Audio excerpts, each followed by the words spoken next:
Monggo para kanca buka bonang. Ya. Kiprase Pakde Gareng Semarang. Yo.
Tepuk tangan dulu buat Mas Gareng Semarang asli dari Kota Atlas Semarang. Yo. Jogete wayang wong mula becik mula apik ning iki mbiyen pasti utawa A1 kuwi asale saka wayang wong. Gandeng wayang wong saiki wis arang-arang sing nanggap, genti pindah ning wayang kulit. Nggih napa mboten, Pak De? Ya endi iki sing ana rezekine sing tak parani. Ya. Wong jenenge pangupa jiwa. Sik apa? Tak menggeh-menggeh sik. Sajake kok wis sepuh men. Ora sepuh piye, iki hawane atis mbok kon polahi. Oksigene tipis iki. Oh nek hawane adem ki oksigene malah tipis. Wah, kowe iki sekolah ra tau nampa apa fisika. Weh. Ngono ya. Wah. Jan, aku kuwi semangatku mergo ora gelem kalah karo bapak-bapak iki mul. Oh iya, panitia mau. Heeh. Iki mul. Ya. Sing loro kuwi copot sandal. Sing siji iki ora copot sandal iki. Ning kocapo. Heeh. Bareng kepengin nyedak presidenmu. Heeh. Wedi to yen sindane apa ki? Si sandal nyedak sikile sinden. Heeh, terus dicopot. Iki bapak iki biyen heeh. ya tau mirsani awake dhewe. Ya ketua panitia ya. Dudu. Utuh. Sing jaketan iki mau lho. Oh iya ya. Sajake dudu panitia iki klambine ra padha kok. Ora panitia aku ya panitia. Wah, saking senengku Mas. Ngopo? Lagi iki lho. Aku tanggapan gareng parkirku sekilo. Ora iso mlebu e. Ora iso mlebu ya. Ora iso mlebu PKL lha iki lho. Bersih desa itu juga menghidupkan UMKM. Ya. Jadi tujuannya iki werna-werna. Bersih desa iki tujuane warna-warna. Nggih. Lek menurut sampean apa? Loh, wis cetha bersih desa ki resik-resik. Ya. Bersih desa. Heeh. Ber ki lho iki lho. Bermakna untuk keselamatan desa dan masyarakatnya. Kuwi ber. Utawa iso diartekke ber ki bersama-sama cara pembiayaannya itu akan ringan. Ya, kuwi ber. Sih iso tembung si karo H. Si ki siapapun harus berpartisipasi kalau merasa masyarakat sini. Putuk Rejo. Hane. Wis to. Ora ngrungokke. Kene wancine nerangke ki udat-udut wae. Ayo genti to ya. Ning lek aku rokokku dhewe. Apa ora dikek panitia? Urung. Weh iki. Wong iki wong jenenge aku seneng lho Mas. Ngapa? Aku ngerti dhewe saking suwe ra tau ning Maknyuk ki Nganjuk. kowe wis tekan Nganjuk apa urung? Wis. Lha ya Maknyuk ning kene. Oh iya nek wis tekan kene dadi Maknyuk. Maknyuk. Heeh. Aku teko budalku kegasiken. Heeh. Terus aku wektiku tak guang ning res area Kabupaten Paving. Kabupaten Paving iki apa? Res area nggon jalan tol ono res area melune Kabupaten Paving. Kuwi gedhe nggone. Paving iki apa? Omahmu ki lho. Nggonku Karanganyar kok. Lah ya karang ki apa? Jenise? Karang ki watu. Nah, anyar wis ngarani. Watu sing anyar ki paving. Oh iya. Ora tau entuk borongan dalan. Iya. Nang kono tak anteki wektu wis anci sore bablas ning aku ora metu pintu tol Nganjuk. Heeh. Pintu tol kabupaten ora iso milih. Kabupaten ora iso milih iki. Lah ora tau piknik kowe iki. Kabupaten iki Medion. Medion sakwise Medion. Sawise metu Caruban. Lah iya Caruban ki ora iso milih wong nyarup kok. Oh ya wis timbang gelut wis kan manut. Heeh. Wah wong aku ki iki ning kene wis tak apali wong aku bola-bali lak wis kulino lewat daerah kecamatan Loteko ki. Lo ceret. Ora modern saiki ceret ora tau dienggo nganggone teko. Iya. Ya wis manut. Heeh. Lo teko wis. Wah iya kene iki. Desa Putorejo, Kecamatan Loteko. Malah nggon SMP kono moko ora lo ceret, Mas. Apa? Tene lampune mati dadi lo cere. Tene ilang. Mati lampune. Iya. Ning nggih matur nuwun lho nggih. Ambak-ambak sajek cumlek wiwit kuncung ngantos gelung nembe sepisan niki kula sowan mriki nggih Bapak-bapak nggih. Nggih. Lah iya, sampean ki apa jenenge dagelan kondang sak Indonesia wis mau bengi. Lah kok didadak petang dina kok iso ki lho jenengan iki lho. Sepi. Lah aku ki wonge ora tau munafik prasaja saanone kok. Oh, panjenengan Pak Haji Jumadi sing bakal calon kepala desa kira ngebel aku karo panitia karo Pak Mardi barang kuwi. Kurang petang dina. Iki nek lapangan apa jenenge Putukrejo ki wayangan Kangko tok ora nek bintang kuwi kurang gayeng mang padoske Mas Kangko. Aku langsung ngebel jenengan belalah kok yo iso. Lah iya aku jane Mas iki jujur. Yen bengi iki ora ditanggap ning kene. Heeh. Aku bengi iki nganggur. Tak kira ditangkap ning Jakarta. Oh, sombong. Aku ya nggih matur nuwun Pak Jumadi. Ingkang sampun duta dhateng kula kapuring regengaken swasana saya panjenengane Pak Kades vokalis band. Sapa? Gitarolis. Pak Sugito lagi gitarolis. Band keren. Oh, band keren ya.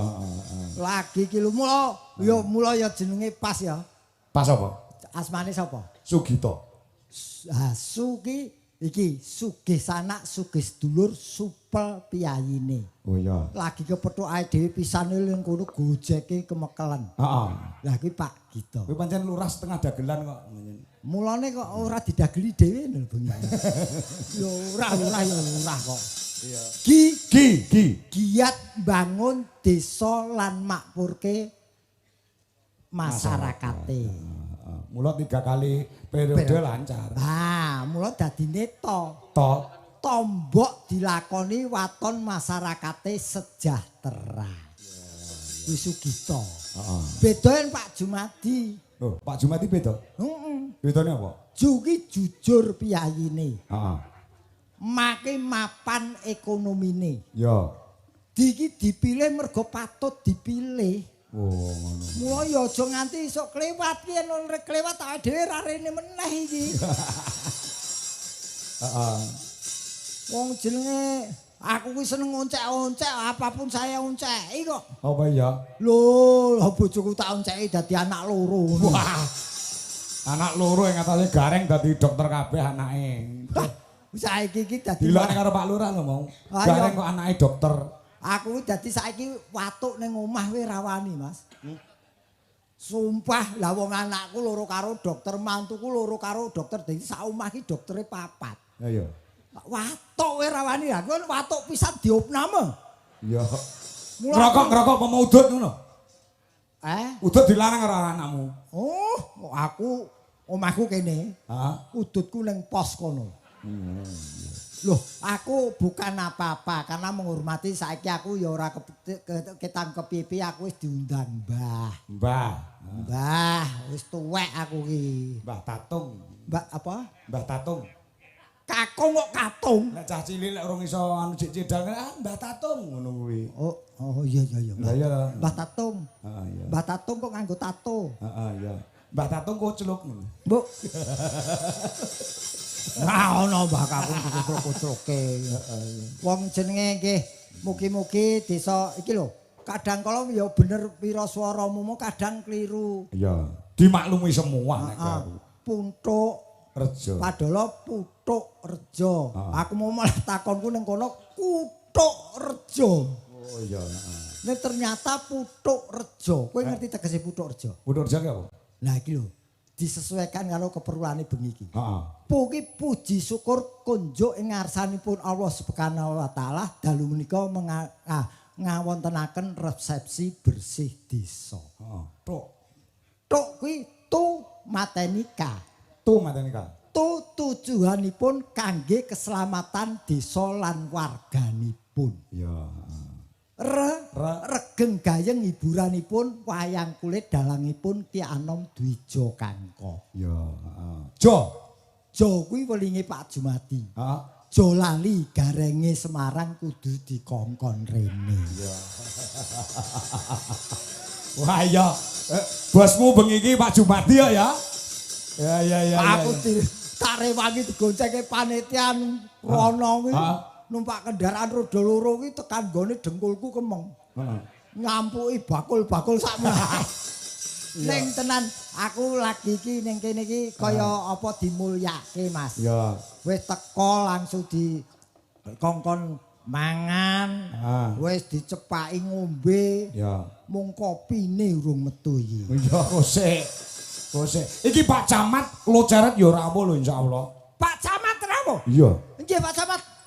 Lho, kuwi Pak Camat. Nuwun sewu Pak, kula namung matur lho Pak. Apa?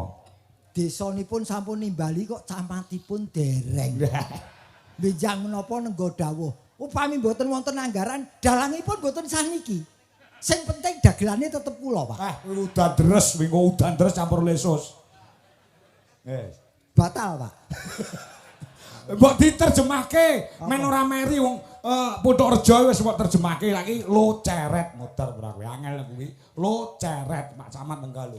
Nganti kleru titenono. Lho ki loyalitase masyarakat marang kecamatane kandel. Saiki cewek cowoke ganteng lan ayu-ayu. Ret ki retribusine ora tau telat. Nggih Pak Camat nggih. Lho, pajeke. Paceke. Oh iya, Lho iki. Nyata pinter. Anom Dwija Kangka werdekno mudar ora kowe. Ayo. Ana rokoke ra. Ana. Wis. Tak jalukne Pak Gito enek. Ayo padha-padha ngemis tak jaluk dhewe. Ya iki. Anom Dwija Kangko tegese apa? Aku takon bapakku dhewe ora dong kok. Atine lho Pak Anom Dwija Kangko mbole kowe lahir tak jenenge kuwi. Nek iso merdekne kowe berarti luwih pinter timbang Mbah Sukron. Kok totohane pinter karo Mbah Sukron kalah karo aku iso disantet ku malah. Aki akeh penggemare lho terbukti iki do mirsani awakmu. Akeh penggemarmu. Iya, amin. Nampa wahyu kepinteran saka bapak lan isi Surakarta. Mergo kuliah. Heeh. Dwi Bojomu. Iya, bojoku jenenge Dwi. Lho kok pangling. Iya. Dwi bojoku. Dwi iki jenenge bojomu. Oh iya, Jaga kabudayan tugase saiki ketoke kowe nyambut gawe ning sejatine kowe lak melu jaga kabudayan khususing wayang kulit. Wah iya. MC-mu juga hebat loh. Ini seni wayang kulit ini tidak hanya harus jenenge dilestarikan. Ning yo kudu di urip-urip. Heeh, kuwi jo. Kang, ayo Kang. Oh, isih tutup. Isih no. Ora tutup piye? Cara mangan iki kudu entek kok. Kang dikarepake budaya wayang kulit ini tetep lestari ing bumi Indonesia. Kare dhewe entek. Kaya-kaya ya iki dalang sing paling laris sak Indonesia. Amin. Aja amin tok, sapa. Iki rokoke wis kari ngenteni duwite iki. Piye carane cahe? Jeneng kowe sampean merdekne aku ngetokne rokok ya ta? Lah iki mosok Pak Gito ora metu apa-apa iki. Engko diaturi tindak panggung. Iya. Aku wis menang ayem mau wis adem-ademan amplop kok. Sapa? Mau sing didumi iki wong pirang-pirang lah kok sing ngayup gur wong telu tok. Wong anu titip le. Engko entek. Aku ki senengku ngene Mas. Iki aku bukan yang ngelem mergo aku ditimbali, bola-bali tak omongke. Dimanapun tempat kalau desa masih mengadakan bersih desa, kuwi ateges desa penduduke isih guyub rukun. Ya, bener. Iso sambat sinambatan beda iki ora jeneng elek-elek wong kanyatan. Ngen kula niku Pak tlatah kutha isine tur manggon kula mboten teng kampung, teng perumahan. Isine gur lulu gua-gua. Lu masuk wilayah gua makan. Loh tenan Mas, makanya saya salut dengan masyarakat pedesaan. Masih guyub rukun, terbukti adanya bersih desa malam hari ini disonggo bareng. Gede cilik ora masalah, sing penting melu-melu bertanggung jawab. Ya. Mas, Nun iki lho, enek sinden sak kepel iki lho ditampilke sik sak Pak Lurah. Iki sinden lho, rumasamu daraki apa mau? tak kira sing dolanan didol lho ngene. Utuh. Sinden lah. Iya. Apa kon ngadeg? Ya, ngadeg kandho. Pak, monggo kanca, yuk. Gimora dari Kediri, yuk.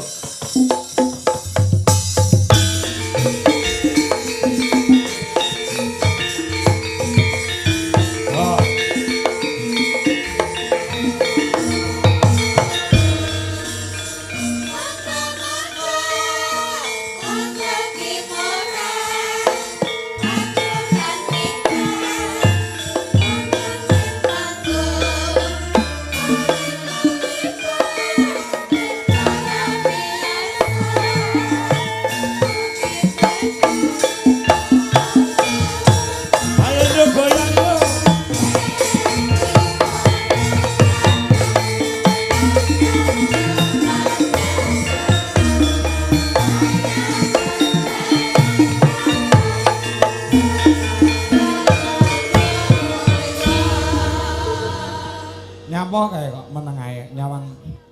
Nggih, napa kula ayu nggih? Lha ya. Nyawang kok menteleng mandeng moh kedep takonono Mbah Gareng lho. Mbah Kung, Mbah Tatung. Mbah Kakung. Apa? Aku kudu ajari mbah to. Kowe nuwek-nuweke wong. Pak Dalang, Dalem niki Pak Garenge umur pinten nggih? Suwida. Suwida itu tuwek ora? Suwida itu tuwek ora umure? Tuwek. Tuwek. Nggih. Mbah tuwek ngono jeneng. Mbah tuwek? Aku kuwi ora gur tuwek, suwek barang kok. Wah, kowe iki cadi we yamene rung turu. Oh, aja guyu lho. Rumangsamu aku guyonanmu piye? Lambene sampean lucu Bener, Dok. Lambene abang kaya bar mangan bayi. Lambene sampean lucu. Lagi aku lho. Lagi saiki lho aku ki bengi iki ana bocah cilik ngobok-obok cangkemku. Ora, kok sik aku kuwi Dok, cah cilike jujur kok. Sing diroe apa ya kuwi? Oh, kowe bocah ngendi? Kula bocah Kendiri no.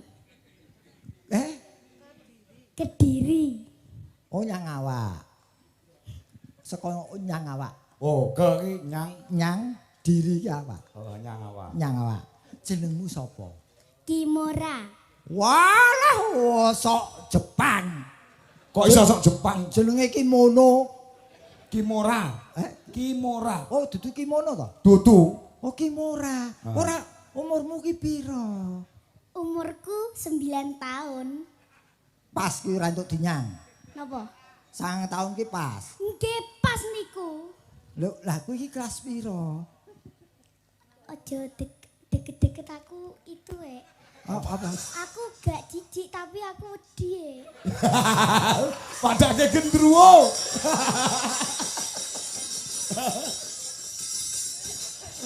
Oke nyanti. Wong cah cilik iki jujur apa enenge kok. Lah ya wong ora gelem cedhaki. Kowe kelas pira? Kelas 3 SD. Kono wis nandur apa? Maksudnya Pak Dalang? Nandur pari. Nandur pari. Wah, nggonku nandur mayit kae lho. Wong cedhaki wong tuwa kok wedi.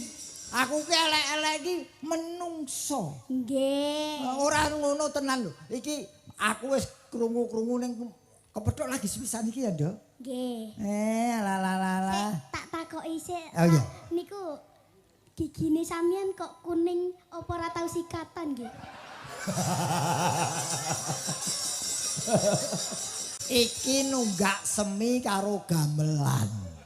Yen gamelan kuwi sik wujude kaya ngono, untukku kudu kaya ngono. Wah, kowe iki rung tau dicokot setucul kerbo ya. Wong kok senengane iki ya pancen kaya ngene ya, Nduk. Ning ngene aku tetep berbangga hati. Dari dulu aku wis menangi beberapa biduan utawa sinden cilik muncul dari Jawa Timur. Oh iya. Iya toh? Contohnya siapa? Almarhum Mega. Terus Niken. Heeh. Terus apa meneh sapa? Lintang. Yo termasuk iki. Dadi aku ngerti cilikane saiki jembakar-jembakar iki iso ora ya ngerti ra ya awake dhewe iki jembagare sok ben ngerti apa ora? Ngerti. Ngerti piye? Ngerti awake dhewe awet dawa umure kok. Lah sampeyan arep dhisik ya ora apa-apa. Aku wis pesen jare wis entek mbogo. Wong kok anu. Ki, emang undangnya apa? Undanganmu apa? Sebutanmu. Ki apa mo apa ra? Ki. Ki Anom Dejo Kangko. Mur.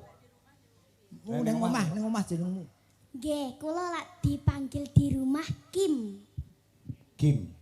Oh, Kim Dosu. Kim Jong Un. Kim. Nggih. Oh ya wis, sapa wae sebutane ana tembunge asma kinarya japa. Bapak Ibu le jenengke kowe iki mesti ana japa, ana maksud tujuan sing positif. Ya, Kim. Iki mumpung kowe lak sing nimbali kowe sapa? Bengi iki. Sing nimbali Pak Jumadi. Nggih. Kowe arep ngaturi yen lagu-lagu apa, yen bawa-bawa apa, ora mung kagem Pak Jumadi, ning kagem sedaya ingkang mirsani. Niki kula pengen nyanyi kutone sampean. Kutone sampean. Kuthaku ngendi? Apa? Pangkur Semarangan. Wah. Pangkur Semarangan ki angel lho, Nduk. Kok sik omong lagu kok kaya ngejak gelut Pangkur Semarangan iki. Pancen maca preman kok. Angel lho, Pangkur Semarangan ki angel. Angel lho. Nggih, mboten napa-napa. Coba ya, Nduk. Kowe yen Pangkur Semaranganmu apik tenan, gamelan iki lho pen. Tak sapa gamelane ngawur. Iso pen. Mboten enten. Oh, Tuku dhewe iso ya, Nduk ya. Nggih. Iso ben. Aku lak sampun terkenal bakal nanggap Pak Ki Anom Dwijo Kangko. Wah, arep nanggap Pak Kangko. Nggih. Kapan, Nduk? Lak wis terkenal ya. Oh, ya wis terkenal ya. Sip. Iki wis mulai terkenal kok. Ya, iki wis somben sampean ya nek sing njaluk meneh tanggal 5 Agustus meneh nganjuk meneh ya. Siap. Heeh. Wah, iki wis sing njaluk wis oke lho, Mas Gareng. Aku ora kepengin ditanggap cah iki. Kesuwen ngenteni yang terkenal. Iya, jasa. Pangkur Semarangan, Nduk. Wah, ya, Cak. Ayo, Nduk. Lek salah benerno Pak De. Ya ora ya iki. Larase mawon. Larase apa? Pelok ya. Mingkar mingkuring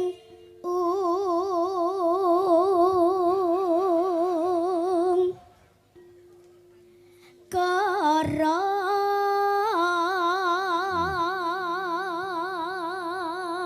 Ye, ngono kuwi. Waduh. Ayo. Lagi petuk pisan to. Heeh. Apik ora? Ora patek.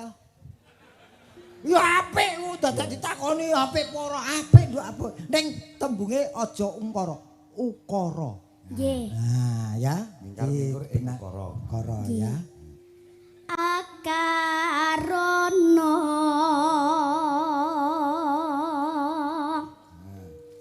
karenan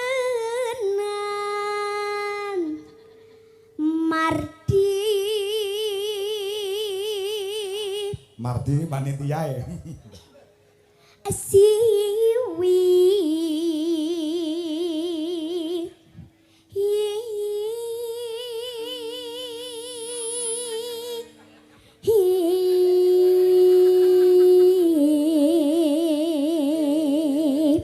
bagus. Aku kepethuk bocah iki sedina iso jantungan nih, Mas. Lho wong ya apik-apik. Ning polahmu aja sok ngeget ngono, ngeget-geti sing ngematke kowe. Lho, ning yen pas anteng lho. Sawangen bokonge. Lho. Dipledingke ngene. Wah, gayane. Nek terusno apik lho, tak spot. Awas iki rada dhuwur lho, dhuwur lho. Awas, Nduk.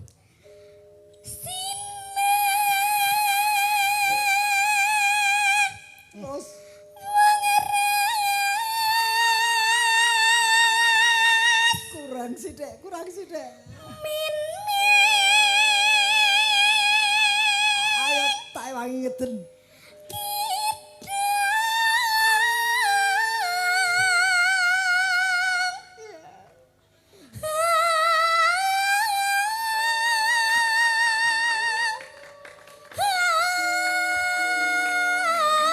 Luar biasa petualangan. Suarane nganti kaya ngono, Nduk. Tenang. Iki menilek gawe anak iki nang gawe iki ora mesti malam jemuah. Ngapa? Lek gawe iki lho, Kok iso malam semua? duwe keluyan nang sangat luar biasa. Iki angel lho Pangkur Semarangan ini nyatane kuat ya, Nduk ya. Nggih. Madhep ora, Nduk. Tak sawang kok ngirangan. Lho rupane delon. Weh, Jan. Nduk. Tak sawang kok iringan. Silep godhong ganyong. Apa ki? Irunge mendelep bathuke nonong. Ning cantik. Neng Niki panggunge jeglong to niki. Oh, ora. Kok apa pindah ning dhuwur telatak kono? Mungket mau ya ora apa-apa kok jeglong.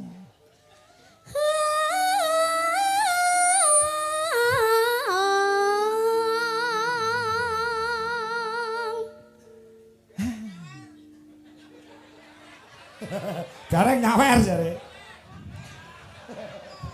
Aku nyawer njaluk ngono dalane. Ya. Sinuba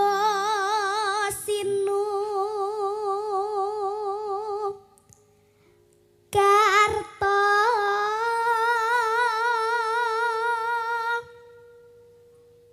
mereh Kratarto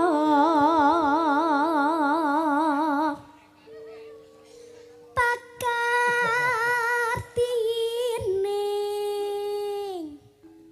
ilmu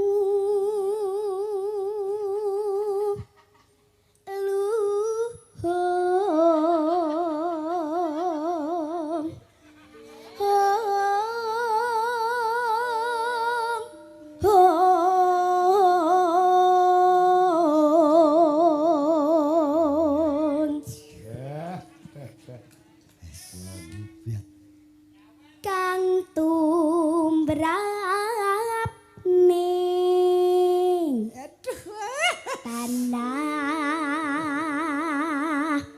Jawa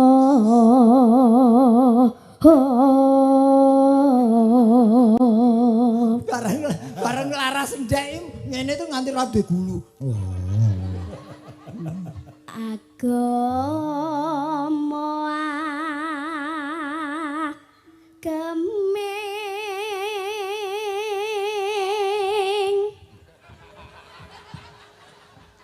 Aku kok iso latah. Ora arep goleng, aku melu goleng ya.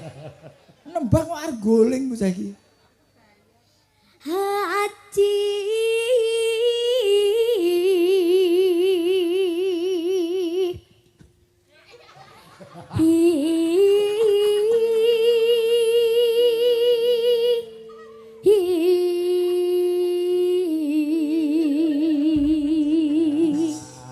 Tangannya mana? Tangannya. Wah, iki bocah ajaib tenan iki. Nembang pangkur Semarang ki nilai kesulitannya tinggi. Wadine yo dipangan. Heeh, tanpa tek. Nek ya kuwi Apa? Ciliwanci Lelena Ginawa mati. Apa kuwi? Ya iki mau lho. Heeh. Iki latihane sajake nembange ning dhuwur perahu dadi penombak. Nek yo ning hebat. Hebat. Wis kowe iki diwet-wet terus berlatih jangan puas diri. Ya. nggih.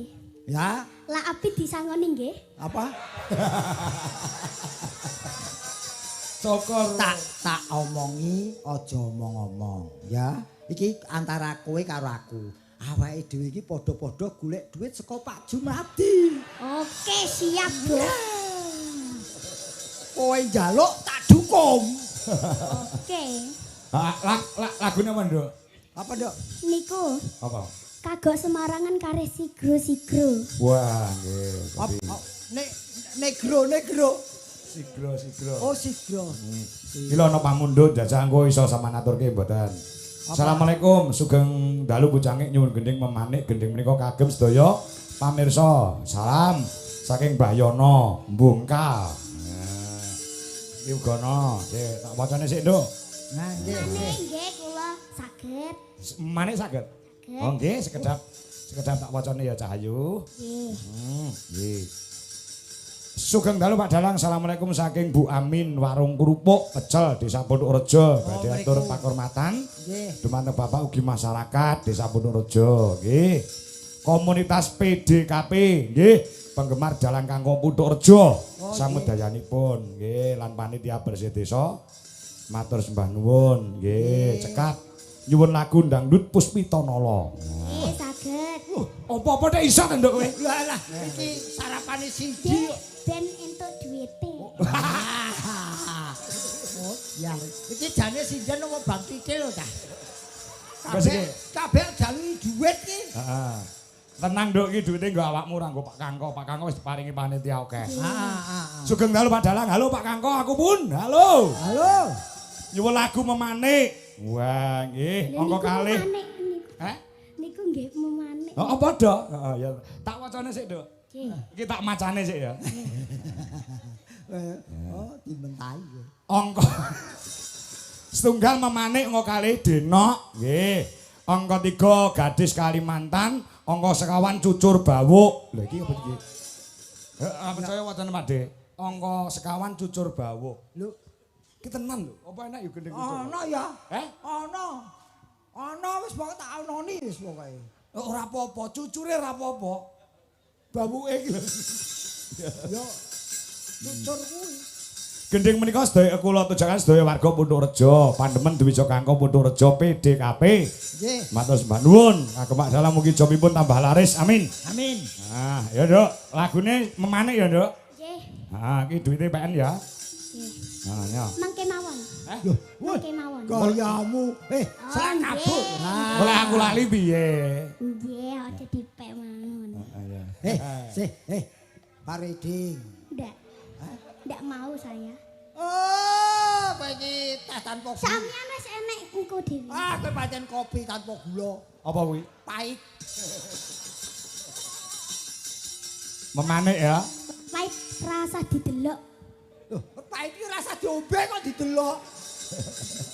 Lah sadurunge diombe ya dilok sih. Rupane apa ngono. Iki alhamdulillah luar biasa lho. Gek ngenane petuk aku ning ngendi kek lek masang gulungan iku walik. Loh. Malah kaya ngekobal lho. Ya. Pak Dalang kok diomongni bareng. Saiki lek wis ra walik saiki pinter ndek men ning panggunge dibodoli diwalik karo Bu Dewi. Heeh. Nggih matur suwun nggih Bu Dewi. Iya. Ya, saking kelemone lho klambine nganti bedel kabeh kuwi lho. Biyen bojoku lak ya tau dadi sinden ngene iki to. Heeh. Cilikane biyen. Nah, ya iki dadi ning dites lagu apa Duk? Memanik. Memanik. Heeh. Sing ngarang sapa kuwi memanik iki? Sing ngarang. Heeh. Sing ngarang. Pak Sun Gondrong. Oh, Dikulinake yen nglagokke lagu disebut pengarange kanggo ngurmati sing ngarang. oh nggih. Pak Sun Gondrong. Iya, iya. Aja meringis untune kuning.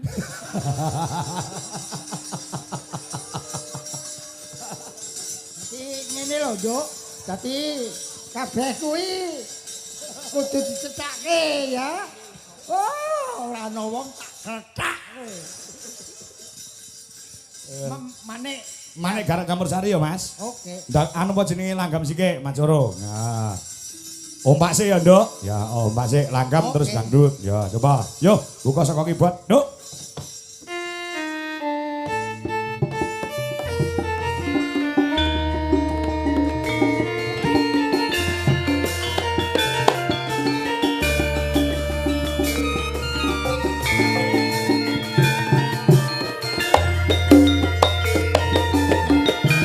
Mas Giono Siwalan BPKD. Mbak nuwun.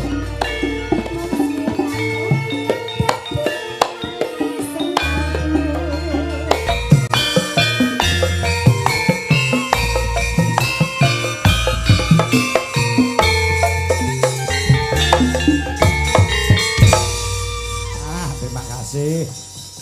Lancar, luar biasa. Lagi iki lho. Aku sak jeke gareng lagi iki lho. Ngopo? Diseneni presiden lagi iki lho. Senen ngopo senen ngopo? Kono nembang lho kok joget. Aku diperintah. Diseneni.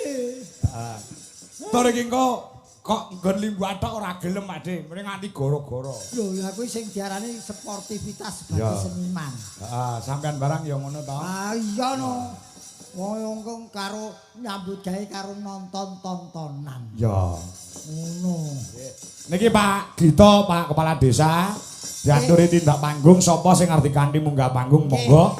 Iki mau entuk info ana sing arep nanggap aku meneh. Nggih, amin. Diaturi mbok menawa panjenengane Pak Jumadi ya kersa tindak panggung derek. Monggo. Ya, Monggo ingkang Monggo. badhe anu minggah panggung Nggih. Pak Kades, Pak Jum utawi sinten ingkang kapatah Pak Kades. Monggo Pak, yuk supporti musik Mancoro. Ya, monggo Pak, tindak panggung yuk. Berpacu dalam musiknya Indonesia.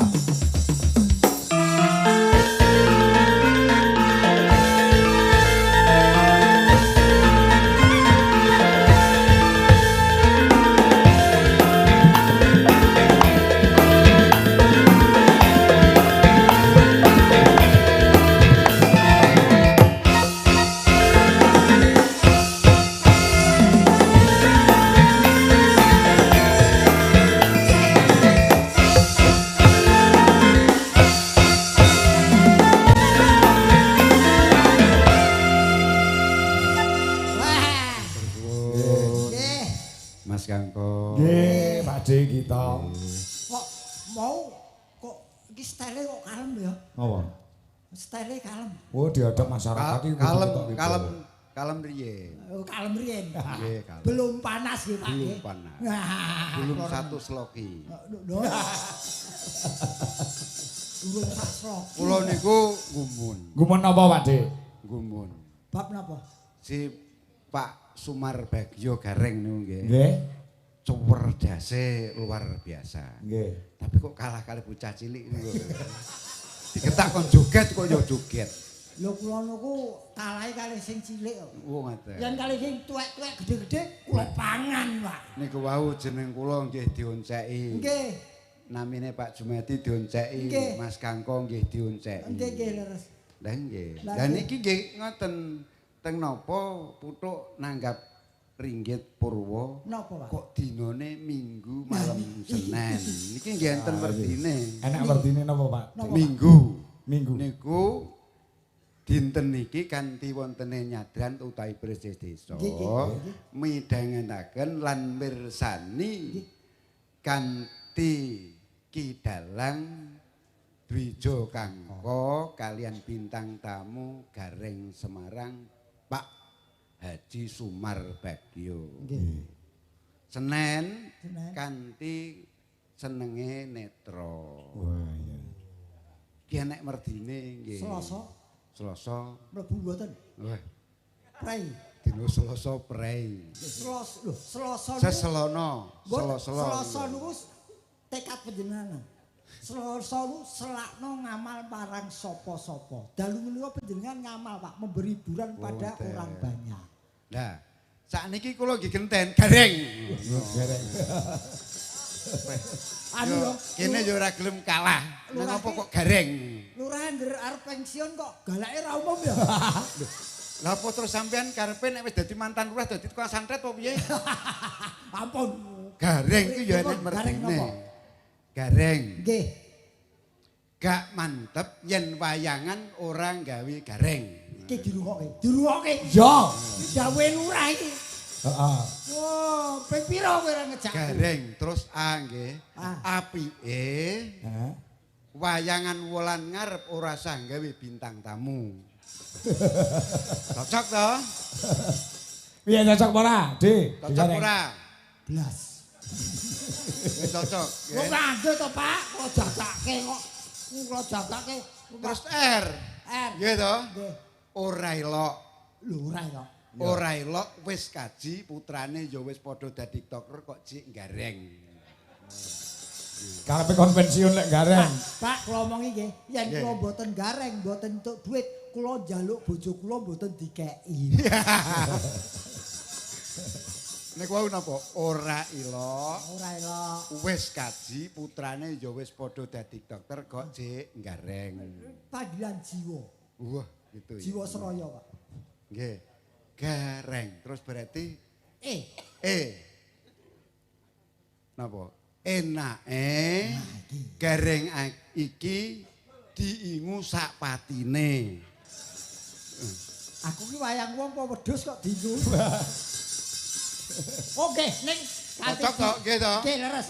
Mergo niku Dingu. wau wis dadi gaji wis iso ndadekne putrane dadi dokter barang kok yo jek gareng. Mulane niku Dingu. enake diingu sak patine. Nggih, pancen kula Gareng ki ra enek pensiune ya ta? aku sing pensiun ya Nek sing kula njeng ben PNS Mas malah. PNS ini apa? Lah wong nggih pegawe nyang serabutan to. Lah mungkin nek dijak pasangan Mas Gareng nggih gak Wah. apa-apa. oke, mengke nggih, Pak. Weh, apik lho. Oh, ki lucu lho, Pak Kades ki. Terus niku napa wau? En. Ra eloken. Nang ndi wae wayangan. Hah? Nggih. Kudu nganggo gareng. Tak disiki pokoke. Ora urung arep dicorek. Kok dhisik. Nang ndi wae wayangan mesti ana bintang tamune Gareng Semarang Bapak Sumar Bagio. Dirungokke iki. Siap. Iki. Engko dhisik terus G. Nggih. Gawe senenge wong akeh, muga-muga Kusnul Khotimah. Lah bolak nyatanggapan terus. Lah fisike apa kuat? Amin, amin, amin. Teng pundi parane menungso niku lak mboten wurung nggih teng mriku. Dengan kusnul khotimah, wah berarti kula pun masuk surga Lah Bapak. arep sakniki mboten sadar upama pil niki rak pun kuku Bima. Wah, pil kuku Bima. Napa, Pak? Nggih. Napa niku? Kurang kuat binik marah. Wah, ya. Lah benten nek kalih Nek Mas kula, Kangko, nek jek enom ngeten iki pripun? pil kita. Pil kita napa? Pria idaman laki-laki tangguh. Wah. Niku cek pomanu cek kenceng. Kula napa? Kuku Bima. Kuku Bima. Kurang puas. Kurang kuat, bini marah. Jadi sampean ora usah ngeyel.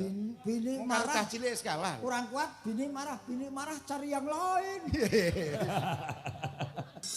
Boten Pak nih. Pak Kades. Napa? Niki wau panyuwun saking masyarakat mriki khususipun Pak Kades mboten saged tansah krempengan nembang utawa nyanyi utawa napa puter. Oh niki mengke enten sing badhe kula unggahne. Sinten Pak? Sinten? Oh nggih beto bintang tamu jambak saliyane Gareng Semarang. Pundi Pak? Nggih. Niki Sinten Pak semenjak Rodok ben ngenteng-entengi beban kula badhe nyawer. Oh siap. Sinten Pak De? Kula unggahne Pak Haji Jumadi. Oh nggih Pak Haji, monggo Pak Haji. Kalih Mbak Zizi. Mbak Zizi. Oh nggih. Bu aja cemburu ya. Tak ngunggahne Mbak Zizi. Nggih, rada. Terus melih Napa Pak? Pripun Pak De?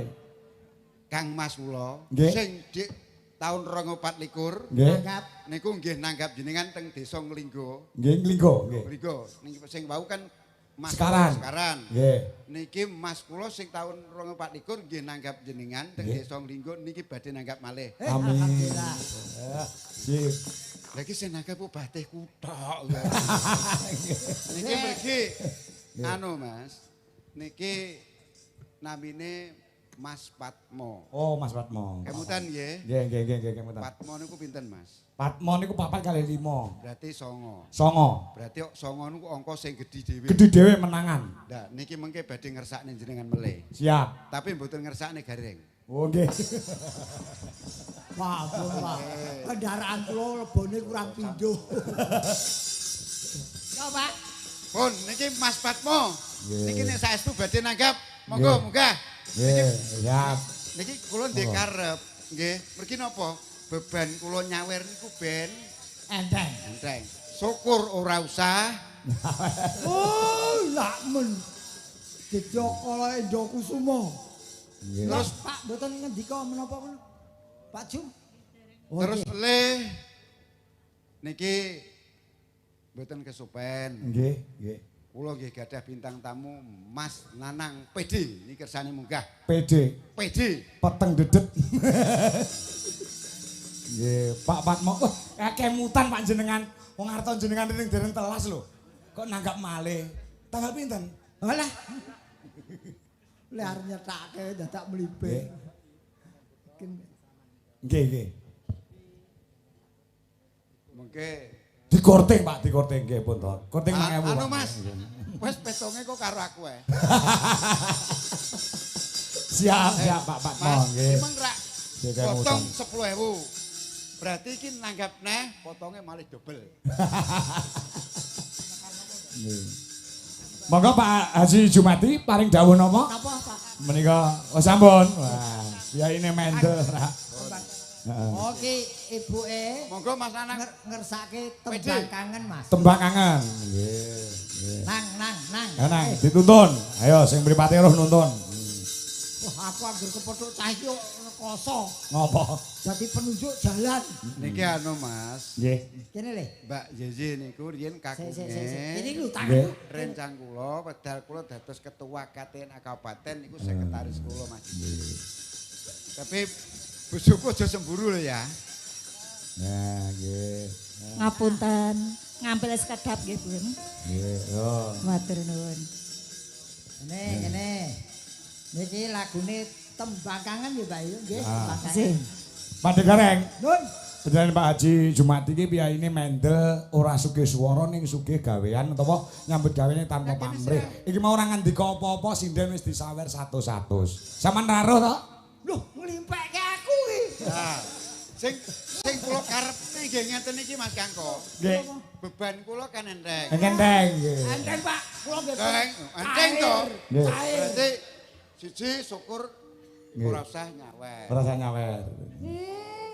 Terus keadilan sosial bagi seluruh rakyat wayangmu itu budi. Lagune napa to? Tembang kangen. Tembang kangen.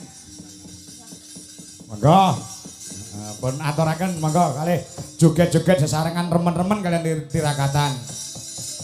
Ayo langsung garam dangdut Mas Coro. Ya, tembang kangenipun. Tembang kangen. Pak Yeye. Ya. Yeye lho, iya. Karo angen-angen.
Zen.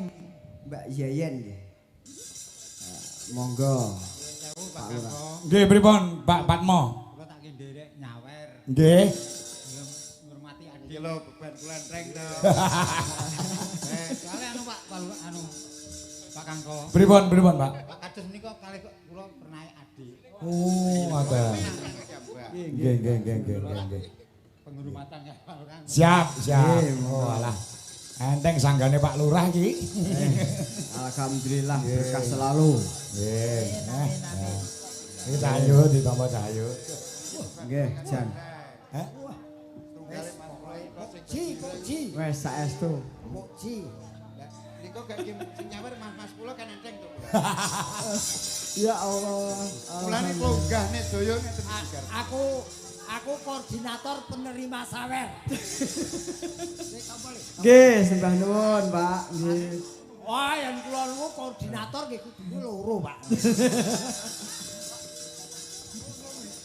Matur nuwun, Pak. Nggih, sembah nuwun, Pak. Pun matur suwun. Mugi Pun sehat sakniki selalu. Napa, Pak? Pak Camat minggah nggih. Nggih, monggo. Monggo Pak Camat. Monggo, Pak Camat. Katuran minggah wonten ing panggung. Pak, Monggo. Pak Dan Ramil. Pak Dan Ramil. Pak Dan Ramil kalih Pak Camat monggo dawuh saking Bapak Sugito. Pak Dan Ramil, Pak Camat. Wah, lah iki. Monggo. Nggih betul betul. Loh, Hati-hati. oh yang kula Pak Dan Ramil mboten wani njaluk saweran lho. Monggo, Pak. Ora entuk sawer dupak malah lho. Ning mboten piyayine alus lembah manah niki. Pak Dan Ramil, Pak, Allah wedi njaluki saweran mesti. Mriki lho. Nah, niki bersatunya TNI dengan masyarakat hari ini.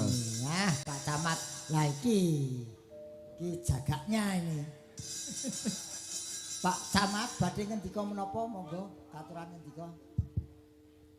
Nggih, sekedhik mawon nggih. Nggih.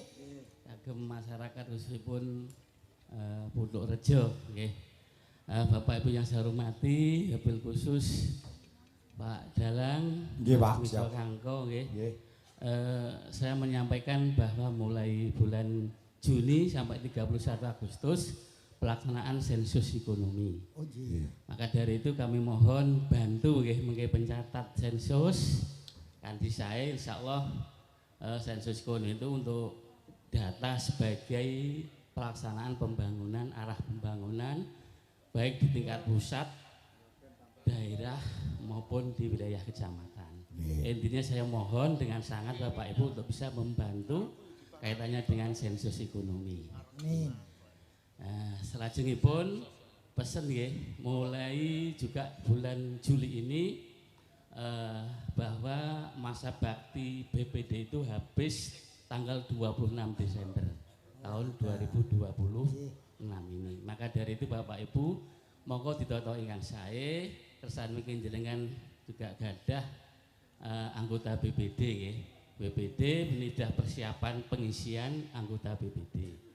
Maka dari itu saya berharap sing penting guyub rukun mengke ditata sing sae sinten mengke ingkang kejibah dados BPD mengke dipun musyawarahaken dhateng lingkunganipun masing-masing.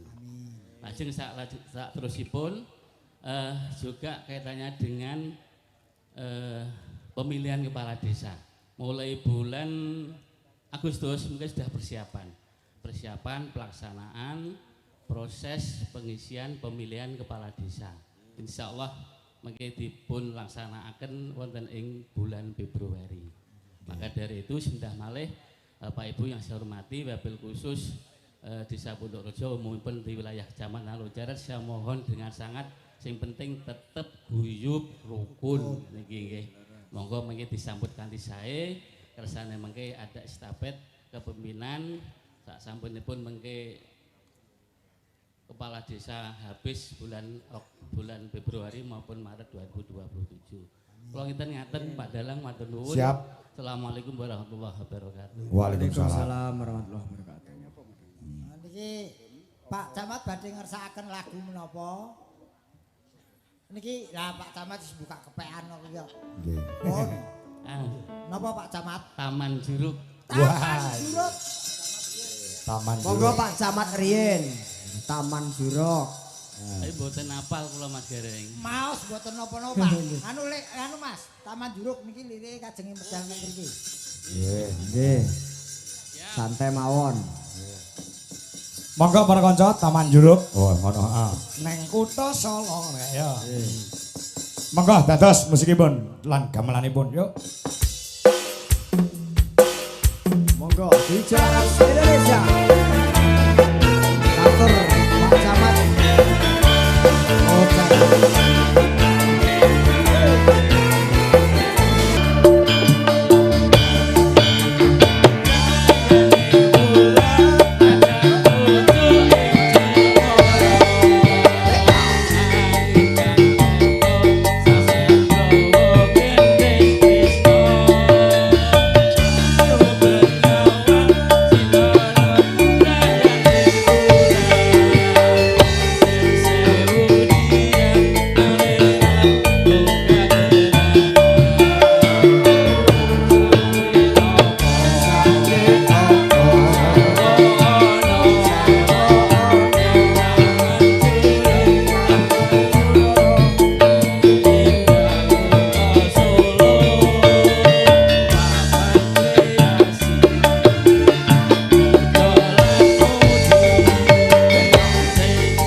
Oh nggih Mbah Lurah. Ya, mendem wedokan. Nggih. Monggo.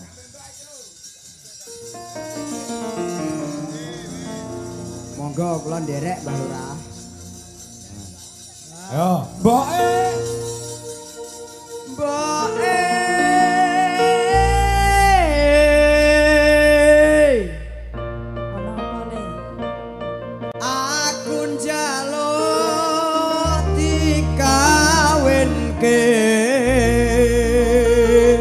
Mbak Yeye mang jawab, tak golekne wedhus mau sapi nang ngono. Ya mboten, Pak. Taman milih apa sih? Nggih sing kados Mbak Yeye. Delok-delok. Wong kok kados Mbak Yeye matane. Sopo? Mboten.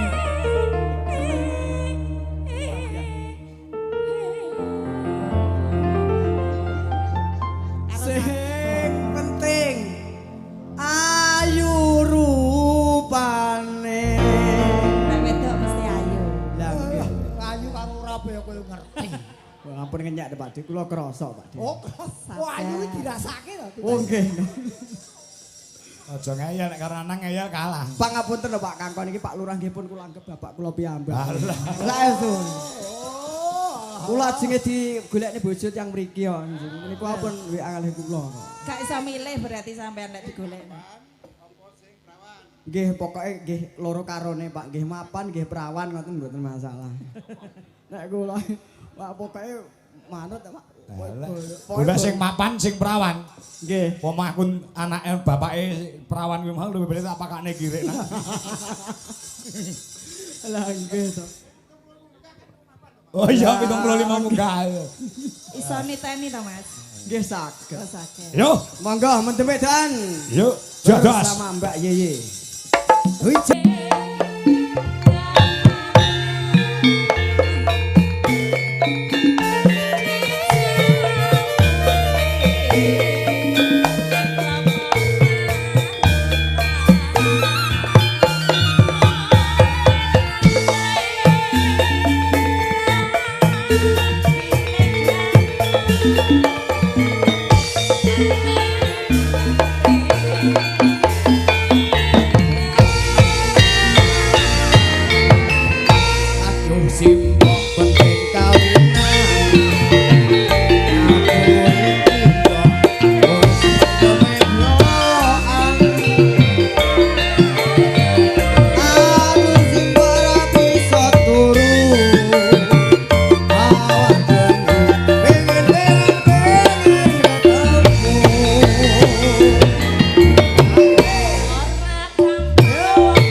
Sampun Pak Lurah. Nggih, nuwun Pak Lurah. Lo kaget ya.